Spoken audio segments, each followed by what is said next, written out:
I'm Gina Fitt, and you've either surfed to or purposely selected Life Talk with Bern Moses. Bern, last week we were talking about how to be more effective and powerful in our lives, and we were using multi-level marketing as an example of that in a free enterprise system, and that sure stirred up a lot of comments and questions. I want you to know that. Absolutely.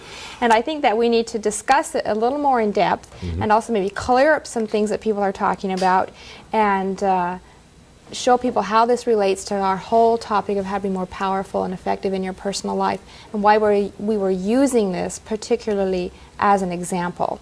And you said something last week. You had drawn some circles, and you had said that in any kind of traditional selling, 30% of all sales were made strictly because someone was there. They had a product, they were there, the person says, okay, I will buy it. Let me clarify that just a little bit too. I've had hundreds of salespeople call on me in my business and my homes, for over half a century. And I have had people call on me that were so inept and inadequate, even inappropriate, and I still bought because I saw something that I wanted and I didn't let them get in the way. Absolutely. Now, once in a while they were so bad they got in the way. Yes. I'll admit that, But why were they so bad? They were fear-filled. They were anxious. And whenever we get into a fear mode, there's a propensity for inappropriate behavior.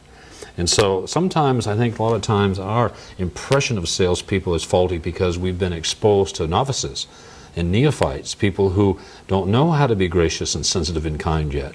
But I'll tell you, as people develop the skills for selling or networking or whatever you want to do, they become nicer spouses, better citizens.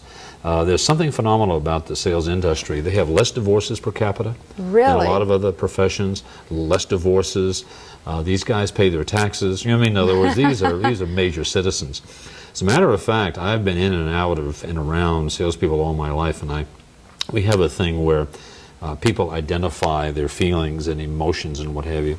And time after time in sales offices and at sales conventions, we find that there's a dominance of love in that environment if we're dealing with the champions.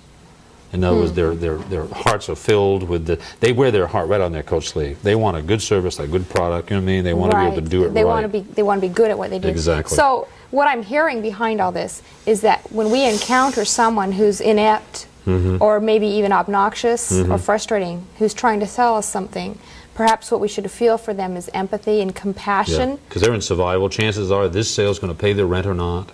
This is going to feed their babies or not. Right. Now, I had the capacity over the years. I can remember years ago making a call when I had spent my last $2 on a premium to give them for their time and courtesy. My last $2. No food in the refrigerator. And I was there, and I was able to maintain a decorum. I never got inappropriate or unkind or insensitive. I was able to be there with that. Yes. But frankly, some people don't do that, and they get short-tempered, and they become inappropriate when people don't buy. And that is not the sales profession. These are people who are getting into it on a temporary basis till they find something legitimate, you know what I mean? Or until something better comes along, or they come in with a faulty premise that selling is like a con. See, selling came from the word serge, the Anglo-Saxon word serge, way back, S-E-R-J, and what that meant was to serve, not to steal. Interesting. Not to steal. Yeah. And my experience has been that if I ever, as a sales manager, tried to find someone who would misrepresent, exaggerate, shade the truth, or stretch it, I would not have that person. They would say, no, I don't want to do that, and they'd go. I frankly wonder sometimes where people find the rascals. You know what I mean? That has not been part of my sales experience. It's interesting to me that since shopping is one of the national pastimes that we have, that people would be so adverse to sales or selling, since you can't have shopping without selling. Obviously, this is a society that thrives on the movement of goods and services. I think what happens is that somehow we get this in our head that a salesperson tries to sell you stuff you don't want, don't need, and can't afford. Right. And that's not what they're up to. It's to inquire as to whether or not you have the benefit of the product or service. If you don't, to inform you about its benefits, its advantages, and to encourage you to participate if you can. High pressure oftentimes comes from going past those steps. For example, if informing a person there's no interest, a neophyte or an amateur is going to try to sell that person anyway. And of course that's going to get you into trouble. You know what I mean? Right. But if a person is going with you and they're interested and they're being educated and they're recognizing benefit, I have never, I knocked my first door in 1955 and I've never been asked to leave a home. I've never been accused of high pressure, you know what I mean? And yet I've always held a high closing ratio because I was there to educate, to inform, and to inspire, and to do everything I could to get that person to benefit from that. I really like that you said the root word of selling comes from the word to serve. To serve, Because we right. certainly need that in our society. There's so many things that are available to us. To me, I get overwhelmed when I consider the numerous products that there are that are all competing yes. for my dollar, and I would appreciate someone sharing with me good, adequate information Right. To help me educate make you about, yeah. absolutely, to help me make a Absolutely. good decision, and along with that, to get service after I purchase the product, knowing that they're not going to just leave me there Exactly. with something maybe isn't what I wanted. Exactly. See, one thing on this multi-level thing, one of the difficulties we run into, first of all, of course, is predisposition. People already knowing what it's all about when they really probably don't. And that's okay. I mean, I sympathize with that. I can't condone it, but I sympathize with that feeling because I'm sure I've done the same thing. Then when they begin to get exposed to it, it's confusing because, frankly, all multi-level is an antithesis of all other business practices. It's totally different. That's true. Yeah, for example, if in typical business, when you hire someone, you bring them into your environment so that they do the job so you can make money on them. That's the way it normally works. But in multi-level, if you try to do that, you'll fail. In See, other what words, yeah, you don't make money unless they make money. Yeah, yeah. No, you got to bring people in to teach them how to make money. You know what I mean? In other words, no, you go to work for them, they don't go to work for you. And that's hard for a lot of people. I see a lot of people do this in multi-level too. They'll begin to build a little organization, then they become managerial. And the whole thing falls They apart. flop back to the traditional way Yeah. of doing Yeah. business. Instead of teaching and coaching and encouraging, they're trying to boss and direct and this type of thing. And that whole thing breaks down because what is that person getting into the business for? To be free, to be independent, not to put up with the inappropriate boss. To be able to punch his own clock. You know what I mean? In other words, So that they he don't want to doesn't have want- another boss. Yeah, I don't want a supervisor. I don't want a manager. Leave me alone. I can do it. Now, I love a good coach, and I will take suggestion, and I'll respond to teaching, but I don't want to be managed. And I think a lot of us are beginning to find that there is a free path in being an entrepreneur, being in business for yourself. Since you mentioned that being, say, multi-level marketing, and I would imagine this is true in other things that we strive to accomplish as well, what are the qualities of a good coach? Of a good coach? What makes a coach good? Genuine concern for the participants' well-being, persistence, and a little bit of courage. I mean, there's no question that if you really love someone, or not until you really care about someone deeply, do you have permission to be really critical? You mean, in other words, to give them the truth. And this is something that's hard to come by because a lot of people don't want to hurt your feelings. It's too little of it, frankly, in selling and in business. We got a lot of trainers, but very few coachers. You know what I mean? No, very few people really coaching. And what that means is to watch what you do and to correct you. Okay? For example, a lot of people aren't really conscious of it, but what was it? Troy Aikman or Steve Young, hot quarterbacks. And yet every moment that they're on the practice field and in the game, one coach is assigned to watching every move they make. Constantly correcting, criticizing, and they don't get upset about it. I can remember when I was in high school, one time, Coach Leo H. Smith, I had done something, I ducked my head when I tried to tackle or something, and he got me by the pads and he pulled me up in his face and he says, "Moses, you're a coward." Well, I mean, I didn't quit the team. You know what I mean? I spent the rest of my high school career and frankly the next 6 or 7 years conducting my life in such a way to prove him wrong. I mean, I wasn't sure. And I found that other people were scared too. But that courage is the embracing of that fear and acknowledging that it's there and going ahead anyway. And frankly, if we don't have coaches in our businesses, oftentimes we will falter because we're not prepared. Like I wasn't prepared to hold my head up just exactly right. I had someone to shake me and say, "Hey, you've got greater capacities than this." Now, I'm sure he might have thought I was a coward. He might have been trying to convince me not to be. I don't know, but I confronted that. And I Whatever he know, did, it worked for you. Yeah, it worked for me. Well, one thing that seems very evident to me is if you go into business for yourself in a company that you start, that you run, that you get the funding for, that's your baby, who do you have as a coach? You don't have a coach. Tricky. Yeah, you've got to look, boy, to find one. Well, most of them aren't going to be interested in telling you how to succeed because you're in competition with them. Exactly. If you're going into the printing business, for example, you can't go to other printing shops in town and ask them how they do it. They're not going to help you. I tell you. But That's not true multi-level, though. Yeah. I mean, you're talking a system, a support system that I've never seen in any other environment. For example, if you've got a 6 or 7 generation program, and by the way, we can talk about this, I'm sure, for weeks. But for example, if you've got a program where there's 6 or 7 generations, all of these people are interested in you becoming successful. And so you can look to this person, this one, and this one for guidance and whatever, and for assistance. For example, I have an acronym that I use when I talk about sales and multi-level when I'm talking to these companies. So I've had the good fortune over the years to be in and around all your major multi-level companies, going in and training their people, because what we teach re-prepares people to do what they need to do. You mean to take another look at themselves and to recapture some of this authority and esteem that's necessary, and initiative, of course.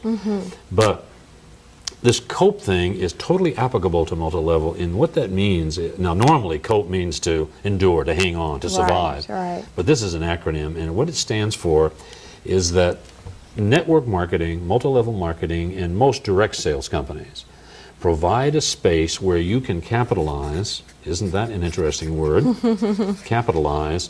That means to benefit from, on other people's experience.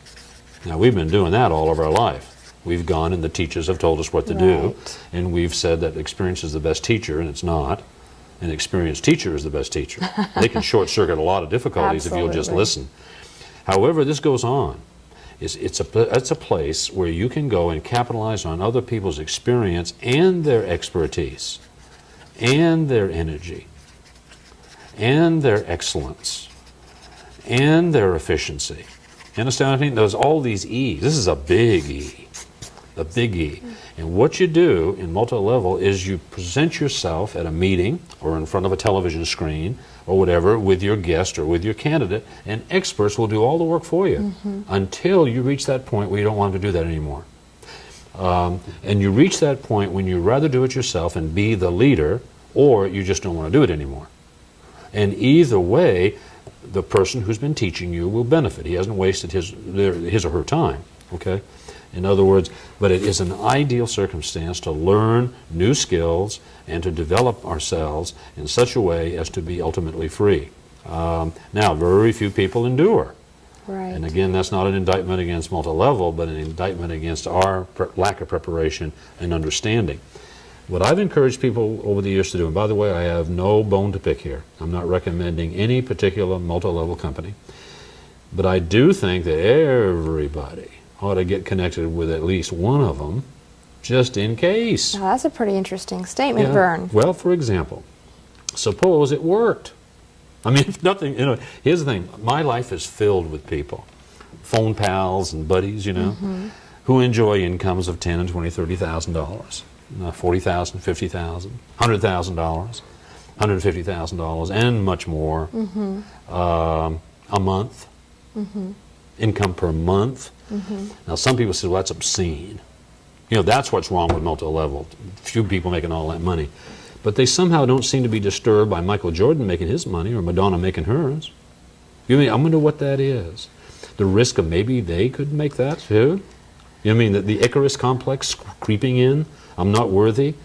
Or someone once said if they're making that much money, they must be crooked. No. Well, it just occurred to me that Madonna makes her money in a similar fashion. Word of mouth advertising sells a lot of CDs and tapes. Because if it wasn't for word of mouth, it wouldn't carry. And airtime. Exactly. Absolutely. You take, for example, if you see a movie that's been running for 3 or 4 weeks, it's got a big ad in the paper, don't go.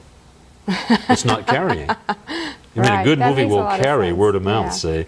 But if a movie is old and got a big ad, it's not carrying. In other words, the word of mouth advertising has to be. Now, for example, what multi-level is, for example, if I saw a movie, Let's say I liked Sense and Sensibility. And I said, Gina, you ought to see Sense and Sensibility. You might go to that movie when you otherwise might not have. And I don't get a dime for that. Right. Okay? Multi-level is just a way that say, oh, well, thank you, Bern. Here's $1. You spent $7, they give me $1. It's not unfair, it's not inappropriate or illegal, you know. And you like that movie, and you recommend it to Mary, you know, and Mary goes, well, you get $1 this time, Right. and I get 50 cents. Right. Now, why do I deserve the 50 cents? Because Mary may not have ever seen the movie if I hadn't recommended it to you. That's all. And so I get 50 cents. You get the $1. Okay? And then Mary represents it to Joe, and Joe goes and he likes it, and Mary gets the $1. You get 50 cents, and they send me a quarter. I see. Saying? Why do I deserve a quarter? Well, Joe wouldn't have gone if I hadn't started the chain out. It's like dropping a pebble in a placid pool. Well, You don't know obviously, where it's out of gonna a go. $7 admission fee, you can only pay out so much. And they never would go over probably around 50%, which is their marketing budget anyway. So they're just taking, what they're doing is diverting advertising, marketing dollars Right. into another channel. Paying you, Well, that makes sense. you or somebody else for just recommending it, and that's all that they're doing. See, that's one of the reasons, for example, you may not get a lot of good press. You know what I mean, on on TV, media, whatever, because there's no advertising dollars spent with those people. They're not going to support the multi-level concept. There's an adversarial relationship there. I see. See, because all this is done word of mouth. Right. Most of these multi-level companies are debt-free. I mean, they don't have, you know what I mean, they're not in debt. That's Almost all interesting. of them represent themselves as being debt-free, and it's probably true. And those are, like I say, oh, and by the way, you notice that when Joe recommended to somebody, how much did Joe get? He got $1. And this person got 50, 25, and 10, and it goes on like that until 50% of that money is used up, and then it starts all over again. And so everybody's got the same deal. That's why I say it's a noble method, because no matter how it's worked out, whether it's the guy who started back in 1955, or whether it's a brand new person, when they buy product, they pay the same thing for it. You know what I mean? Right. And when they enroll someone, if there's a product involved, they get the same commission on it. See, no other company does it, no other system does that, where everyone has exactly the same opportunity. The deeper you get into it and the more you understand about it, the more enthralling it gets. Now, I've stayed out of it for a long time because I had my own purpose, my own mission in life. And having gone into these companies and trained, I've been overtured, as you might imagine, by all of them, saying, boy, you do this and you could get rich. And they were telling me the truth, because I would know what to do and how to do it. Have done it. But I've always said no, because it conflicted with my purpose and my mission. But that doesn't change the fact that I honored what they do. And I honored the way the good ones got it done. Now, like I say, the only thing that I've occasionally noticed is some of the people who get in it, who misunderstand it, and who abuse and misuse the process, usually out of ignorance, not out of maliciousness, usually not understanding and knowing. But at the same time, here's the reason I say everyone ought to take a peek and kind of get connected. Multi-level does have an element of happenstance in it. I mean, That's you don't know what's going to happen out there. Right. It's kind of a little bit of a mystery. You can influence. You can really exercise some authority over 2 or 3 generations, 4 generations. In that period of time, you're going to have to find a leader who will do what you've just done. See what I'm saying? Otherwise, it'll stop. And we've got to admit that if there isn't that chance that you'll find someone who will mature or who comes already as a leader, then it could falter. But whose problem is that? It's mine. Not the problem of the system. It's my problem. And so I have to develop those skills of attracting leaders or developing them in order to build a big business. I mean, and there's nothing wrong with that. What we have to do, though, is to recognize the happenstance. It's kind of like if you play the lottery. You know, you got 6 numbers in the lottery, isn't it? Okay. Okay. And boy, the odds are pretty tough. Okay. Chances are you're not going to win, although I have a couple of acquaintances, friends who've won. One fellow won a Florida lottery for $60 million. Oh, my And goodness. another got 10 from Texas, 10 million. And so people do win it, but the odds are pretty bad. I heard Right. sometime that if you bought a lottery ticket twice a week, the odds begin to even out in, I believe it was 138 years. Yeah, something like that. It begins to balance out a little bit. Or maybe it was 138,000 years. A lot. I'm not going to be around in either case. No. What multi-level will do, though, is kind of like a lottery where you can say, I want this number to be 12. If you could call down and say, make that first number 12, that third number 31, that number 47. Now, are your odds going up that you can win now? See, if you can influence the numbers, can you see where your odds go up of winning? Right. You betcha. And that's what multi-level can do. As you develop the skills, send out newsletters, teach, understand, you can influence what occurs out there through leadership. See what I'm saying? And those are the people who draw the big incomes. Like, we don't get upset with Dr. Norman Vincent Peale enjoying a monthly royalty for his book he wrote 40 years ago. Right. And most of the big money being made in multi-level are royalties being paid to people who metaphorically wrote a good book in the beginning. Now, what I mean was they sponsored and they trained and they encouraged and they coached people to understand what to do and how to teach the same thing. In other words, multi-level is about teaching teachers how to teach how to teach. Well, that sounds like a pretty big job, Bern. Oh, it is. That's why there's big money. Is that Big also why money. there's a lot of people who don't Oh, sure, succeed? sure. People aren't prepared to do that. See, we've been brought up in a linear system, you know, where you work and you get paid. You sell a product, you make money. You know what I mean? And multi-level is not that way. The effort you put in today may not generate the fruit for maybe 3-6 months. See what I'm saying? And most people aren't content to wait that long. And I understand that. You know, I understand Right. that. Well, some but of that's us- what has to be developed. A lot of times, perhaps they can't wait that long. Oh, well, okay, yeah. I wouldn't quit my day. I wouldn't quit my day job. Now, this one person, I believe, wrote a letter last week, was having trouble making ends meet, I gathered, and with life and living and making a living. And should she try multi-level marketing? And I'd say yes, but you probably ought to kind of look around for something stable until you know whether or not you have the skills to make it work. I wouldn't depend totally on multi-level at first. Now, there are some programs out there where you may be able to do it, but it's pretty high risk in that sense of the word. I think probably spare time. Well, actually, it's not even a spare time arrangement. It's consequential. See, most of the people that I've known who got started in multi-level, who did well, did it consequentially.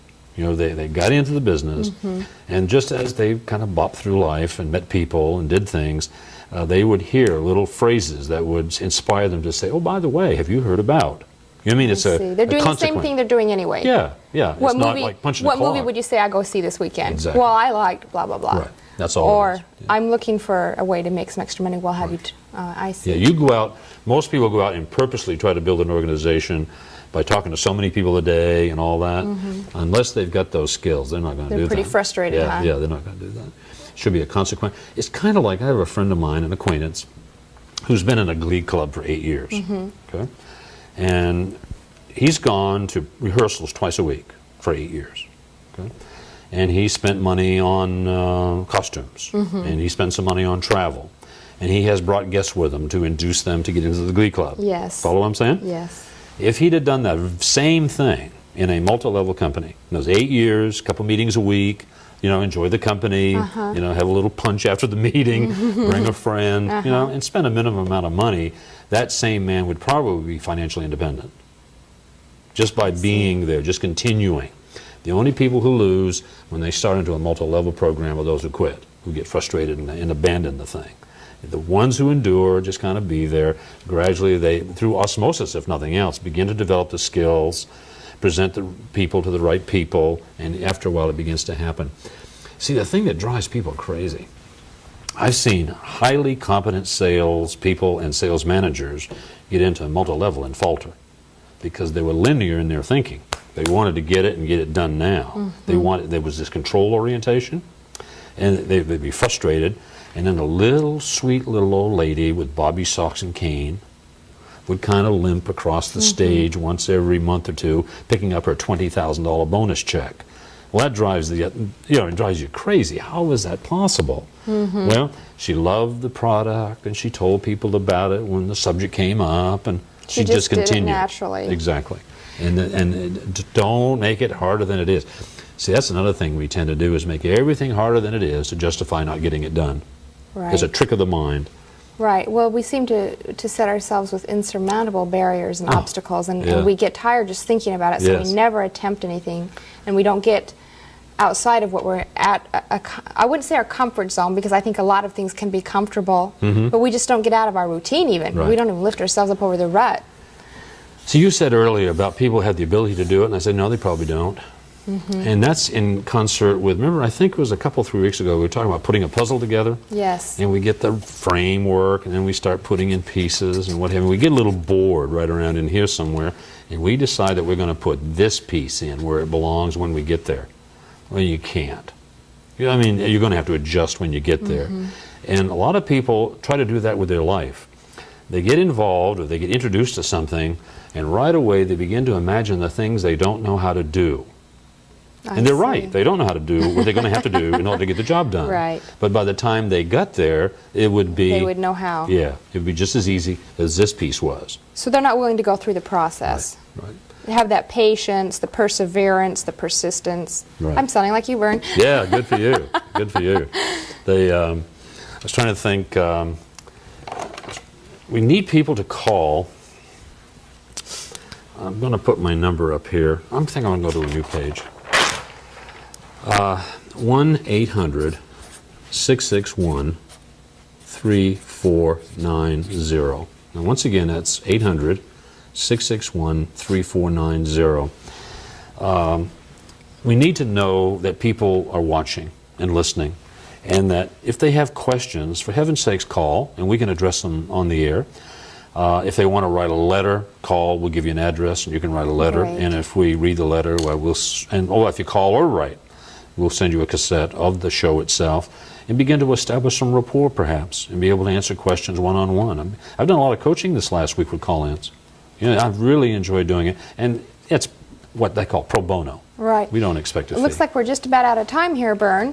I enjoyed what we talked about this week, and perhaps we can continue a little more about how to be productive in our lives with our next show. Well, I'm looking forward to that. And meanwhile, my name is Bern. And Moses. thank you, Gina. Thank you, Bern. Bye.